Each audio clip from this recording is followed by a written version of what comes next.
live stream. I was on the structure before there was disruptions and I had to cut us short. So for this linear school, which is from next year, grade 10, grade 11, grade 12, this is the suggestion. That one, the senior school will be domiciled in the current secondary schools. Yeah. Then the proposed learning areas is that a student should choose 7. You should have a total of 7 subjects. Of these 7, we have 4 compulsories. Yeah, the compulsory are English, Kiswahili or Kenya Sign Language. Then we have physical education, community service, learning. Then, for example, if you're going to the STEM, you choose 2 from that main, then another one from the other thing. That is what I got from one of the presenters who was on Citizen with the one from Gravity Center. So that's what I had speaking, but I think it's a real confusion because maybe I want to be a doctor. Why should I go and do something else in that case? If at all we are talking about talents, even who is going to teach all these things, because you cannot even segment them, aggregate them. Sorry. So it was, I don't know how we are going to implement this, but let's wait and see. Tunangoja tuone hata sisi. So again, on these pathways, hey, according to my research, they're saying you will be placed depending on your capabilities. That is, what are you good at? Is it maybe sports? Is it technical? Is it, the STEM, etc. Another thing was based on personalities. And these personalities were, how many? 1, 2, 3, 4, 5, 6. 6.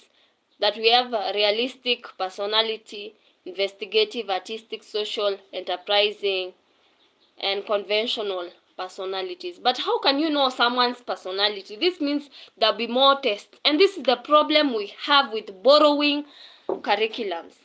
It's okay to borrow things, but we have a copy-paste thing. Look at America, the one that has IB. They have around 112 tests. Sijui, SATs, and we don't even ask questions. Why are we having all these things? Because if I have to know this child belongs to these personalities. Okay, for me, what we had been taught during our time, we had the 4 basic personalities, the sanguine, the melancholic, choleric, and phlegmatic. And still, someone like me, until this point, I know I am on the extreme. Sometimes I'm a melancholic, sometimes I'm a sanguine, depending on the situation. So how are you going to place a student? And the time is really little, because if next year we are having that senior school and we are yet to know even the clustering of schools, we are not serious. We are again saying that there is a deficit of 27 billion to even do the exams. Why were we subjecting our citizens to this kind of confusion? This is taxpayers' money. This is public money. Previously, we had at least 3 exams. KCPE, KCSE. If you go to colleges, you'll do the next. Then for universities, there is that exams. Now we have Care, we have KIPSEA, we have KGSEA, we're going to have KILEA. On top of that, because you want to know someone's personality, you'll have to do another test. Look again what they say. They're also going to consider someone's intelligence. And we have how many intelligences? 8. 1, verbal linguistic intelligence. And this is where I have a problem. If you're coming from, let's say, a rural area, chances are you even have an influence of mother tongue. Look at people like our former judicial, how was it called? CJ, yeah, Chief Justice. You could say he had a heavy influence of Kisii. That's going to happen. Already that is a disadvantage, you know, if you're going to consider verbal linguistic. Someone who's coming from a public school, because they're not given that even individualized attention, because of the class size which is big, already this person is disadvantaged. Higher. We have the musical intelligence. I don't know how many are musically talented here. We have interpersonal. That's at least okay, because, you know, we get to interact daily. Salam, Musa. Then we have Nisa. Good story of. Okay, I am not understanding your language. Kindly use the English or Kiswahili. Yeah. Orangol. Then we have intrapersonal. We have logical. How many people are logical? Like, even starting from the team that made this CBC. They're not logical sometimes. Sorry to say that, but that's the truth. We have visual spatial intelligence. We have body kinesthetics, like the ability to move, you know. Then we have naturalistic abilities or intelligences. So those are other tests that will be done. Okay, on top of that, there is the idea that, you know, there will be questionnaires by NEC to be filled by both the parent and the learner. I don't know what is going to happen to children who are institutionalized. Children who are in, let's say, these children's homes, because you are so many. You are around maybe 150. Who is going to do all these tasks, even if it's their caretaker? Okay. Sometimes, like for me, during my time, what I wanted to do is radiology. So, consequently, I chose physics and math. The reason I chose physics was to be a substitute of math. Then it happened that I performed all of them the same grade. So, and it was not the ideal grade to get what I wanted. So, a problem already arose. Higher. The other disadvantage was, the reason I never took computer was because, you know, we were being told we are so many, so we had to find other paths. So I decided to take agriculture. I took agriculture until Form 2. Then I took business because it was more appealing. But again, I'm realizing right now that I took education, I should have even taken that agriculture, because if at all we are focusing on the market. Because, okay, for you to take agriculture in the university, it's either you are done agriculture or you are the C plus and above in that biology. Same to home science. So already there was misinformation. I don't know who is going to do all these things. But your time, it was the KUSIPs to go and do some trainings, and not everyone is privileged. For us, I can say we were a bit privileged. We even had the UNICEF coming in, so I knew there was something like even Leeds University. Who is this calling me? So we had all these things causing confusion. Again, okay, I don't know, but there is a big problem that is we are experiencing. Okay, so we have that one. So the questionnaires, then they are saying based on the assessments, for those who are going to, for the school-based assessments, it's going to account for 40%. Then summative will account for 60%. So I don't know where at this point we are. Already that is, whatever you're calling talent, to some point, if you are to be honest, is not talent. Because someone like the government is saying we should have at least 60% going to the STEM. But you find the same government is aware that most schools, especially public schools, don't have even labs. You don't even have the science teachers, and that's what they did is they employed teachers last year, December. So they are 2 months into work. I don't know what we are saying. Anyway, that is the state of the matter at this point. So they decide to solve that by employing those science teachers as of that time. I don't know whether it will be able to remedy how children who have been disadvantaged all along will even be convinced to take that STEM. I don't know. I don't understand.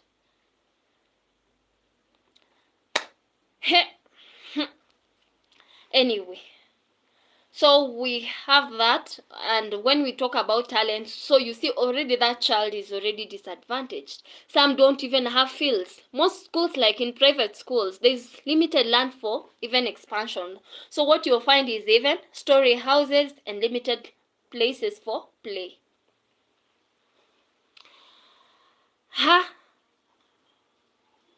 Anyway, let me just read what some of you, okay, before I go to what you said, some of the competencies they are saying they want to instill, the so-called 21st century core competencies.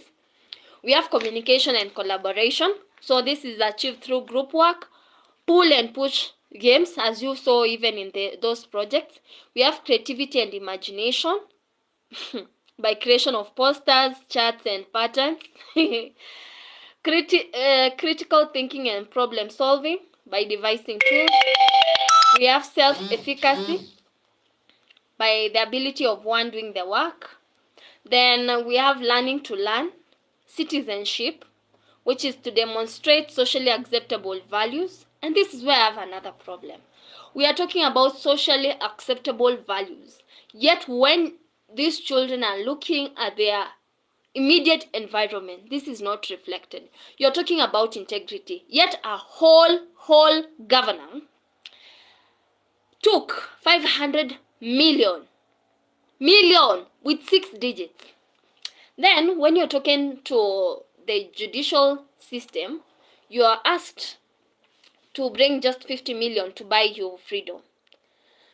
Doesn't that look like a good business? Because it means if I have to steal 500 million, I just use 50 for maintenance, I have 450 million. I don't know what we are saying. You're looking around, allocating large portions of land, including public land, to ourselves, exploiting labor, or paying very low wages, especially to the domestic workers. And this is going to persist. For example, because we are talking about the so-called pathways and talents, we are simply creating a hustler economy. And such a case, it will be very hard for someone to even negotiate for a better pay, because they don't know how much you're going to make. So even if I'm making $1 million, I can just tell maybe my DM, I'm in a Juakali business, so I can only afford maybe 4,000. I can afford 3,000 to pay you. Yeah, they're doing a lot of work. So that's how we are continuing exploiting people. Another thing, investing abroad. So you steal money, you take outside, offshores. Other people, we are hindering political organizations. You saw that. Limiting educations for the masses. Through what is being done in the education system at the moment, you can actually tell we are no longer interested in public education.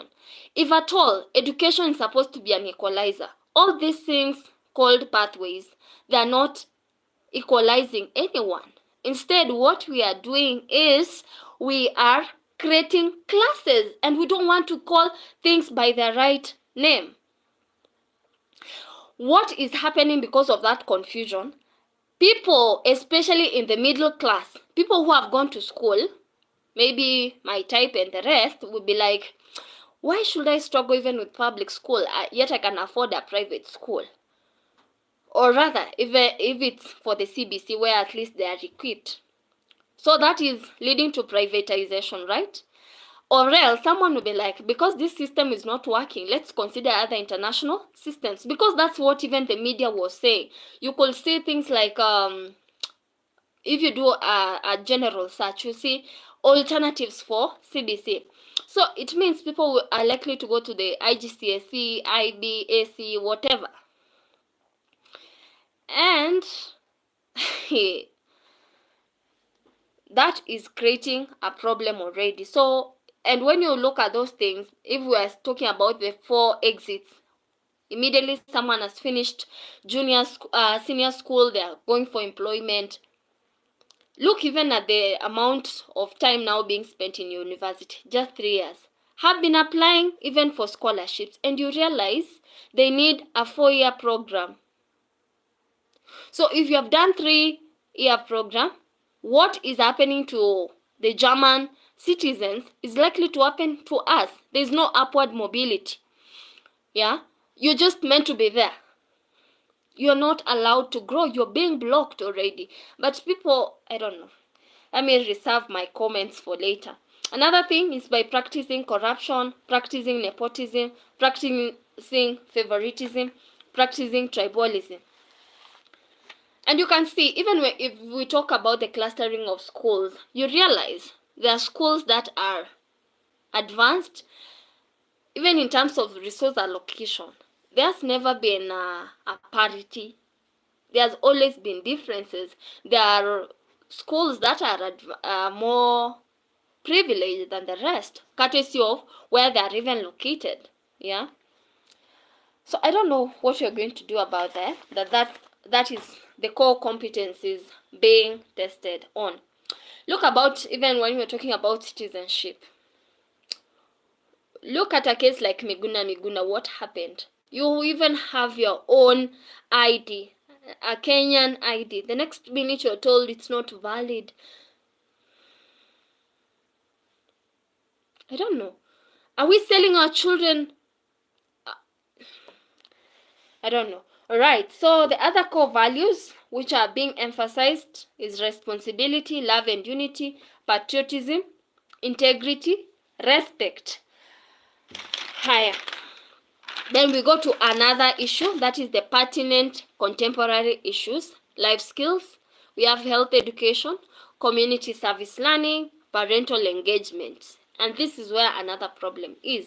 We are talking about parental involvement and engagement instead of talking about parental responsibility. It's not my duty to even help a child to do their assignments. Yeah? The parental responsibility should be in terms of even raising a child to be morally upright. You give them love because they can't find that love in school and such kind of things. But now, that's where we are. Then we have openness to societal issues. Okay, so I want to go to what your take is based on what I've seen. So someone asked,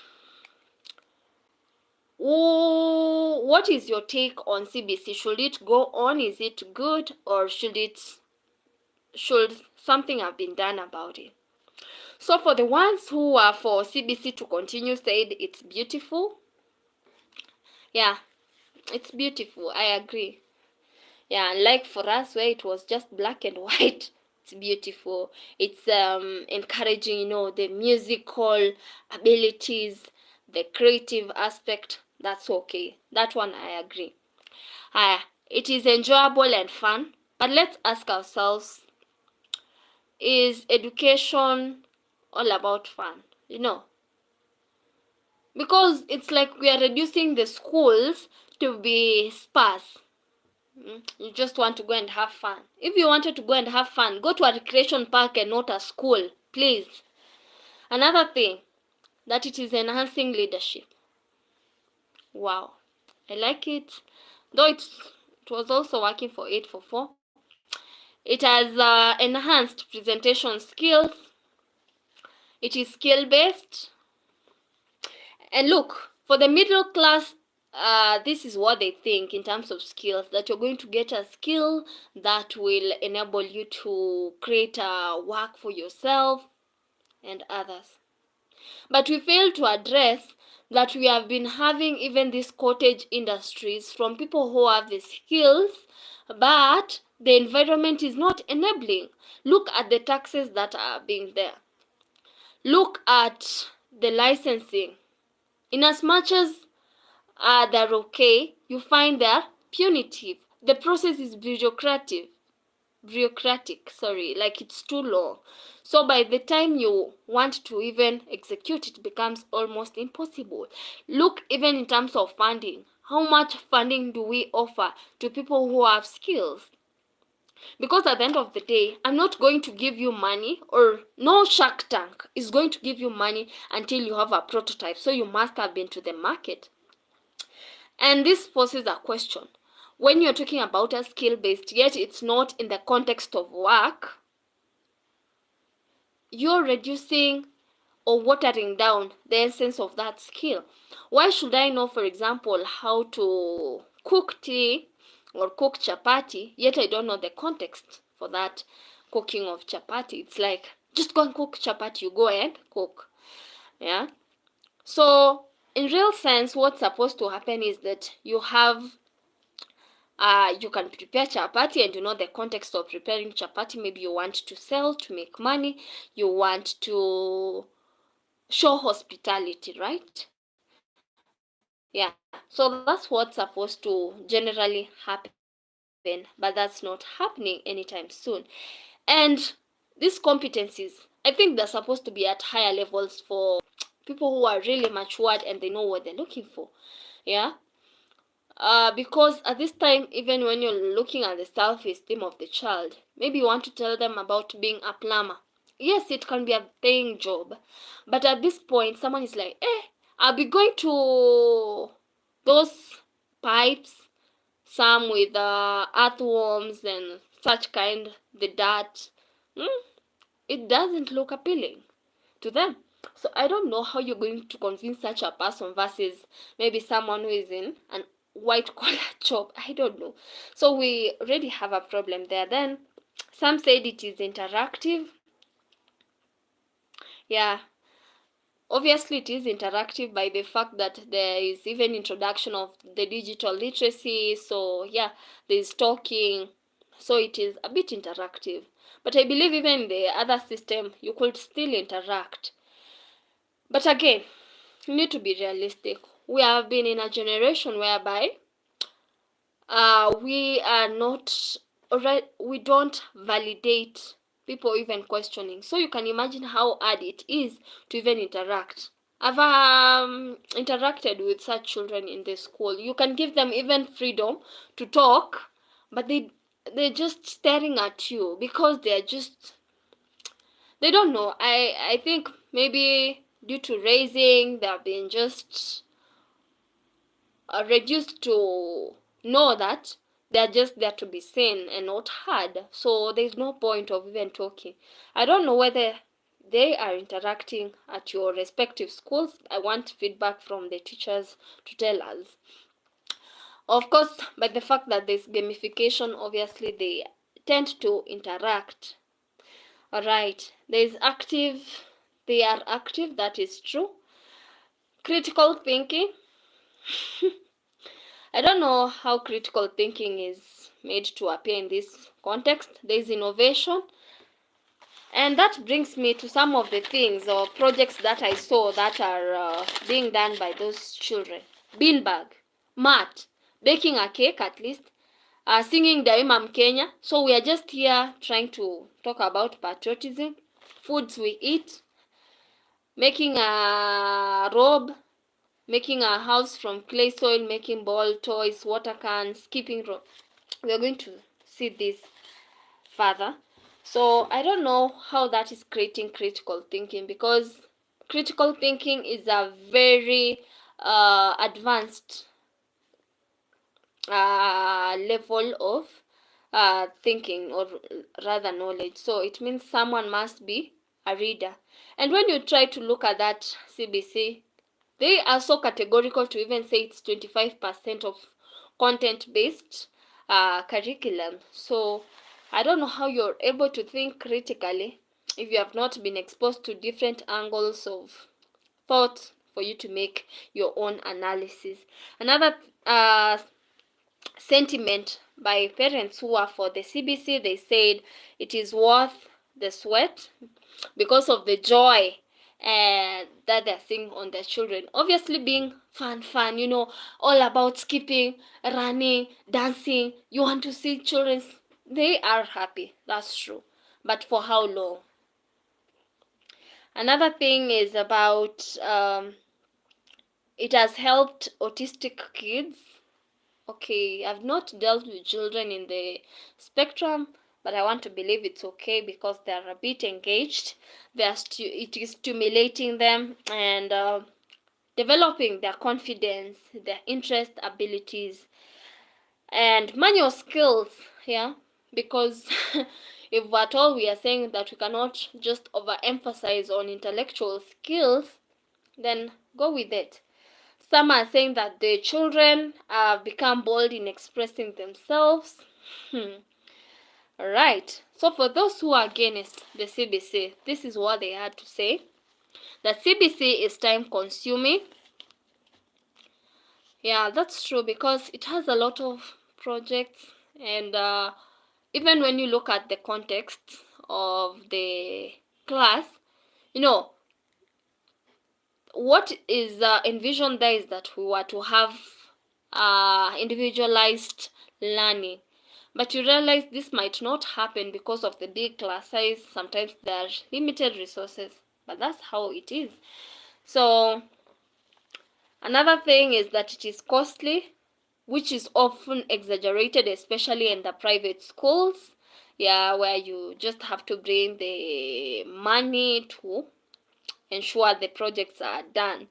There is also an availability of materials, but as you have heard even from the presidential recommendations from that task force is that you get to improvise what is within your reach. If it's not there, then you skip or rather delay that learning activity to another time. And that's a disadvantage because the way human beings are structured, we want order. So when you'll be skipping here and there, you're already causing confusion. And there's a possibility you might even forget all about it. You understand? So I don't know how we're going to do that. There's also uncertainties. Yeah, parents are concerned. So what next? Even right now, okay, like as of last year, that was 2024, parents didn't know whether this grade 9 were to be in the junior school or senior school, like were they to be domiciled in primary school or secondary schools. Now you see, until that happened, you find that you're going to the very primary schools. So the same darkness is there. Parents don't know even how these clusters in the so-called pathways are. They don't know what is the final outcome. In as much as we are emphasizing on the evidence, you do a portfolio, no one knows where this thing is going. Yeah, we have those uncertainties. Another thing is that it's stressful and hectic, at least for parents. Maybe, you know, we have differing working hours. The people who are going for night shift, that's the time your child will be around and they need assistance with the assignment. So if you're not there, I don't know what happens. It is also difficult to execute. Some said it's shallow, yeah, when you compare it with other curriculums. Like for the Cambridge, it's a bit wider. Then, so if it's shallow, that means that it puts you on a risk. You don't know much, you're just there. And you could see even teachers who went for retooling, they say that they were told for those contents, like for sciences, just touch juju, briefly. I don't know whether that's able to satisfy intellectual curiosity, because at least when we were learning during our time, we were being told, after not being told, you realize that you have some curiosity that needs to be satisfied, and that's why you are doing some of the things. So I don't know what happens when you find that the curriculum is shallow to the extent that it cannot satisfy your intellectual horizons. It's not answering the questions that you have. So another thing is they were against CBC because of the unreadiness, and this is showcased everywhere. You can see in terms of the equipment, the infrastructure. Like during Magoa's time, you could see they were trying to make desks, making classes in the high school section, in secondary section, which are not used until this time. So already that's wastage. It has become expensive. The teachers are not enough in most schools.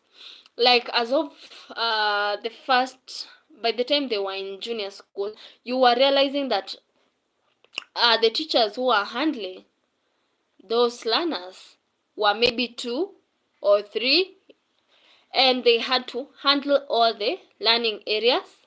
At the same time, the class size is big, so that poses a challenge on quality. Yet we are here talking about the sustainable development goals, about how we need to have quality education.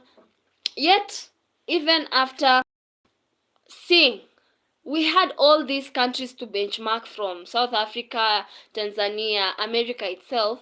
We didn't use our brains to even know what to expect, to even see whether it was the right time to implement these things.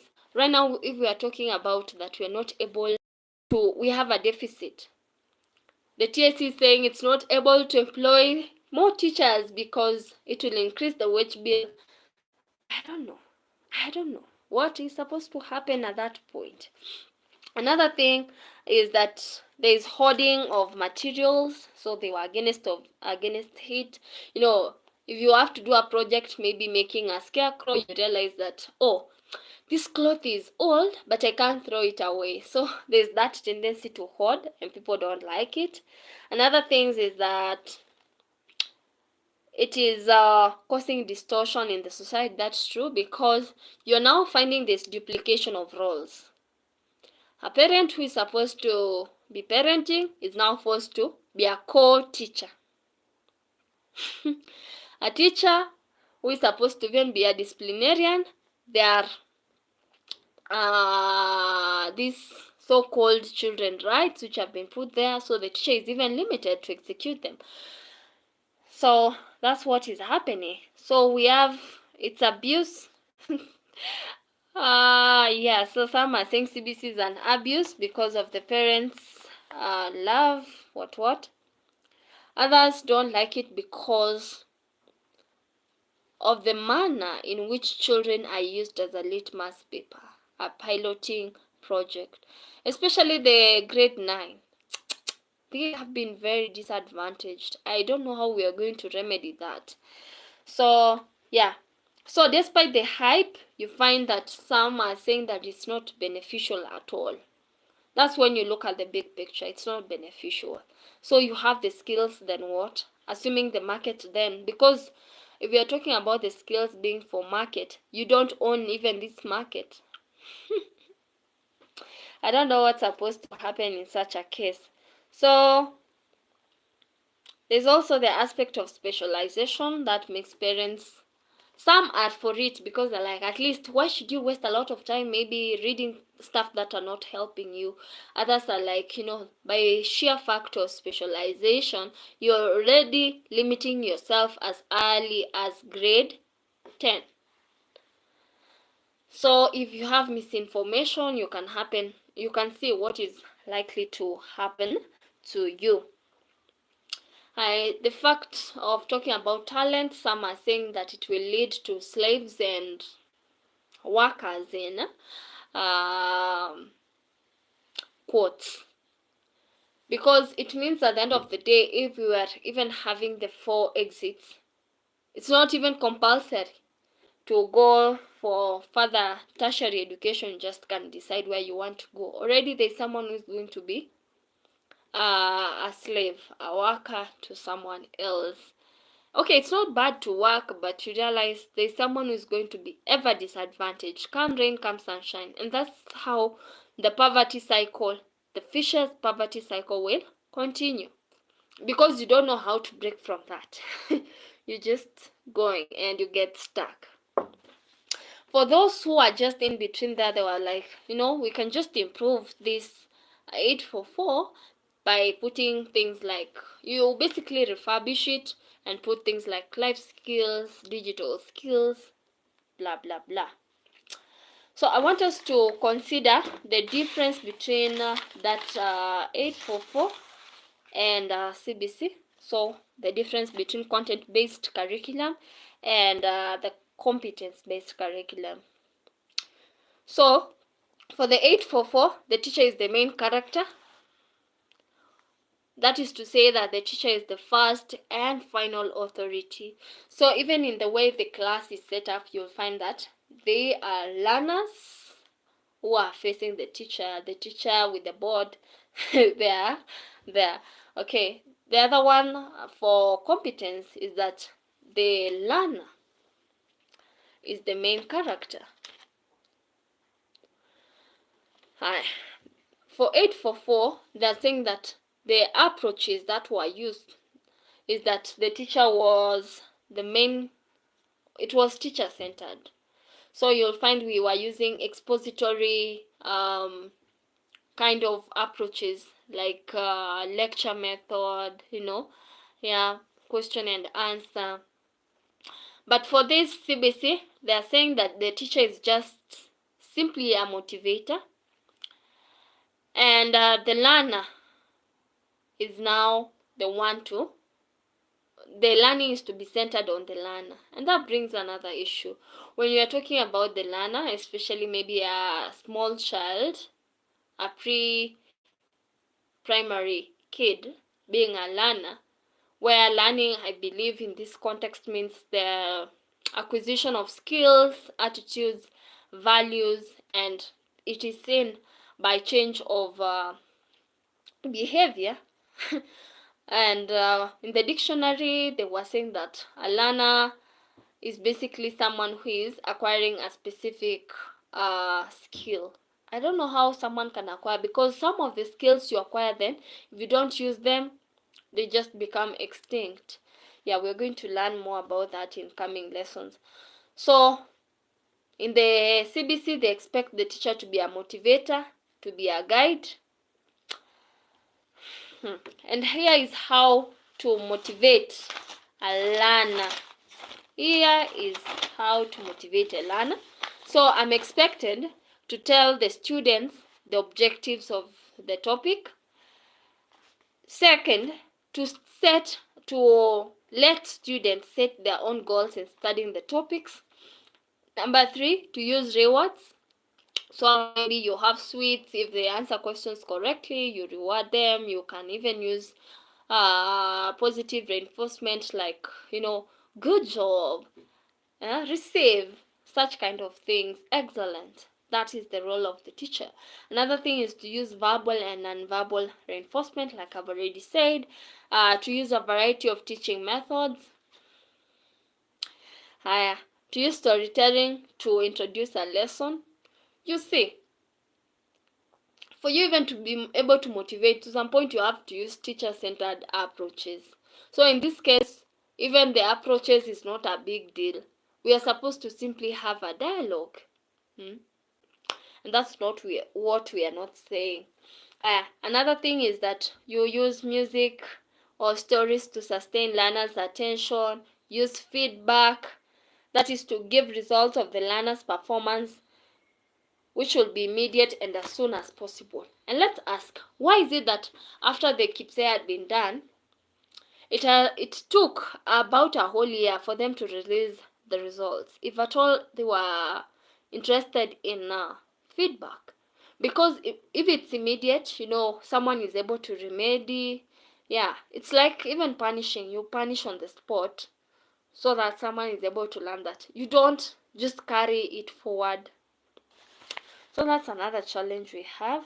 Another thing is you begin teaching the learners to pay attention by words. For example, you can tell them, children, listen, attention, class.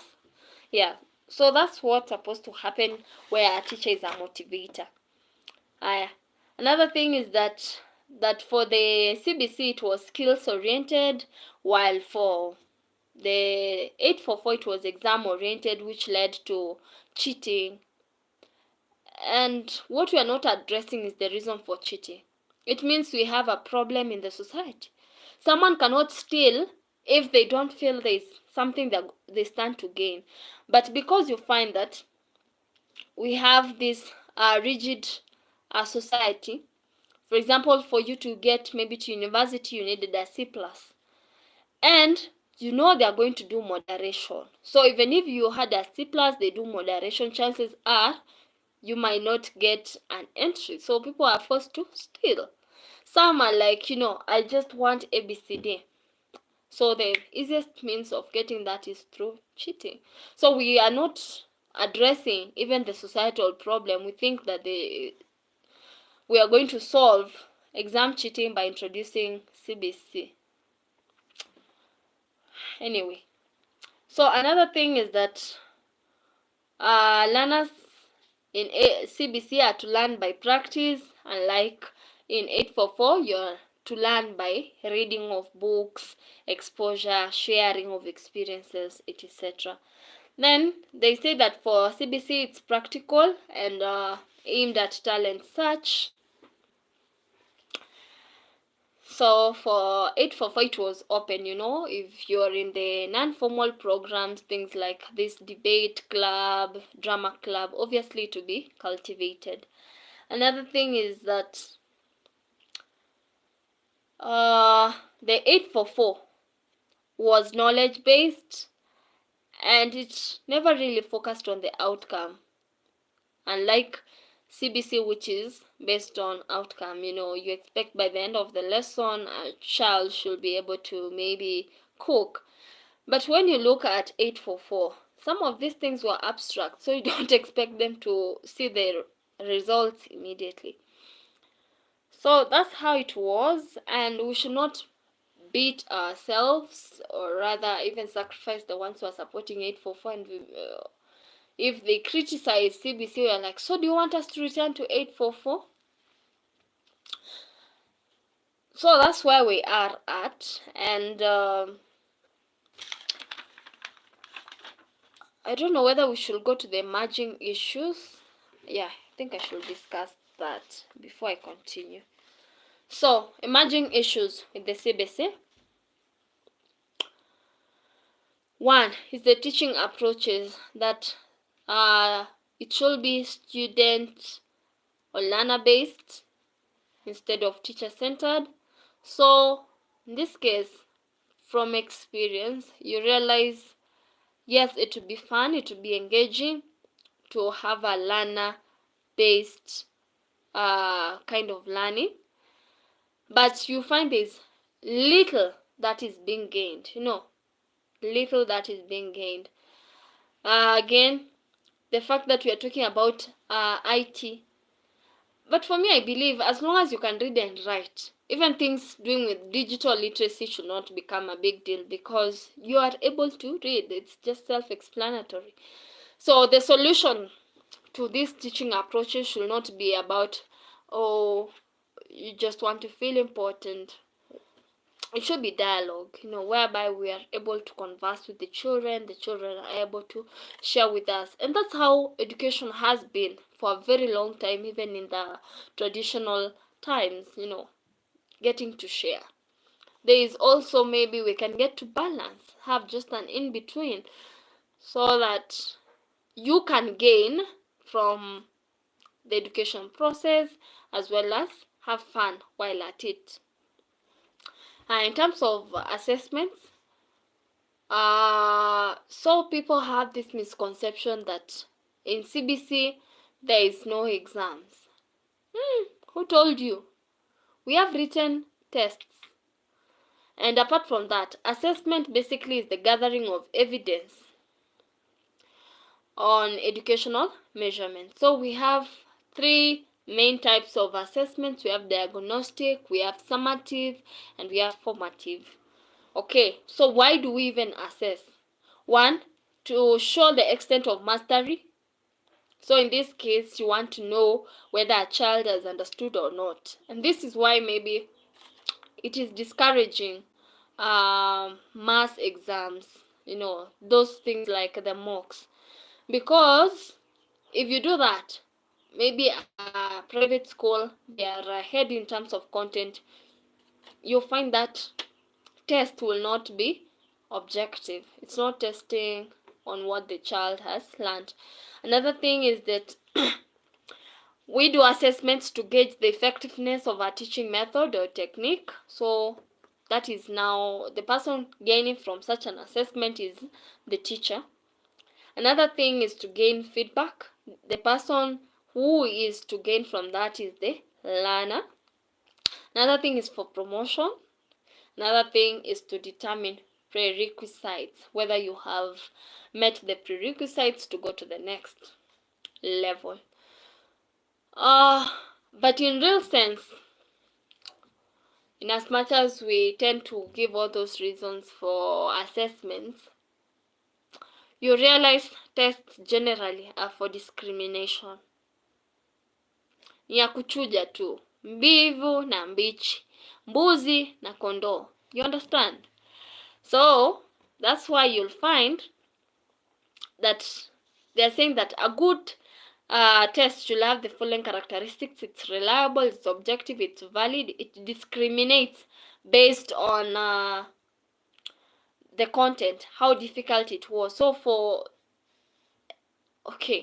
and this is where I wanted to point something about the part of discrimination. That is the main point actually for testing. You find some we are enhancing even the white supremacy theories by engaging in such kind of tests. You find someone who is advantaged or privileged being put in a similar situation with someone who is not privileged. It's not fair. It's not fair. It has never been fair. Even if they were in the same class, you find that there's someone who is a time taker, there's someone who is a fast learner. So that's what is happening. Another thing that a good test should capture all the cognitive levels. That is knowledge, we have comprehension, application, synthesis, evaluation, and all those kind of things. So what I got from my research as far as CBC is concerned is that you need to engage the competency-based assessment portal. As a parent, you need to ensure your child has been registered to the system, they have the assessment number so that they can take those tests for whatever reasons. If it's for managerial, what do you care? It's like this tight. Sometimes you don't even have to really know where they go as long as you've done your part, because that's where we are at. So there are different ways you can get to assessment, maybe observation, especially on the attitudes and skills. You can do oral question, quizzes, assignments, projects, etc. And that brings us to the 4 rubrics used in the CBC. We have exceeded expectation. This means that this person went beyond what was expected, or have grasped that content value beyond what was expected. We have met expectation, they are just at par. Yeah. Then we have approaching expectation. It means they are grasping a bit. All right. Then below expectation, it means you have not grasped anything. And that brings me to another question. So what is the difference? Because technically what we used to do is we have excellent, fair, good, and we have poor. So if it's all about someone wanting to kill themselves, there you go. They know what to do. The other emerging issue with the CBC is, what is a CBC compliant school look like? Okay, I read some article from the Tanzanians, and they were like, for us to have proper implementation of CBC, the following must be achieved. There must be generation of awareness among the stakeholders, the promotion of the attitude, skills, and knowledge, especially among teachers. There should be provision of funds for books. There should be shift from paper-based criteria to actual practice of knowledge competence. There is creating conducive environment for teaching and learning, and finally fostering awareness among the stakeholders. I don't know whether we are there, but that's what's supposed to happen. So for a CBC compliant school, we know a school has a big impact on even how a child is likely to perform. Yeah, and there are various things people that consider before they choose a school. Yeah, there are those who will consider the values and morality. Others will look at the social class. Others will look at the main score. Others will look, is it popular? Especially for women that are here. And they are the ones who choose schools for in most instances, just want to feel good. Yeah. Another thing is in terms of cost, is it affordable? Can you be able to pay maybe in installments? That's what people are looking for. Is it in terms of accountability, discipline, curricular, proximity and access? How accessible is it? Then we have hygiene standards, stakeholder relationship, uniqueness, as well as how the uniform looks like. Others at the history of the school, get to look at the pupil ratio. Others get to look at the ability transition. That those schools you'll find they may be ending at grade 3. So what happens to your child? So you need to consider that. All right. So basically, a school that is CBC compliant should be equipped, should be having the various equipments, the facilities like labs, kitchen, yeah, and they are functional. It should have sufficient staff. It should be able to sensitize parents. It should have customized questions. So instead of doing these joint exams, you find that they are a bit contextualized to what the learners have already learned. Then it should be customized and professional. Then there is proper communication channels. That's how a CBC compliant school should look like. Higher. So that those who are for private school, others are for public. But all we can say is that it depends on your preference, how much money you're willing even to part with, and such kind of things. In terms of implementation, people have been saying that CBC is a good idea, but the implementation was poor, and they've been citing problems doing with funding. And this is where we are not saying the truth. We're saying that education is free in Kenya, but on the ground you find that even the very government that's supposed to fund education, especially public education, brings in the funds belated. Like for this year, the money capitation has come this week, and we are in the last week of the month of February. And it's not like they brought coin, just a little, and you find that it has been budgeted. And we need to ask our politicians, they do that. Someone be like, we have done this. Okay, I want to pause there because my phone is about to shut down.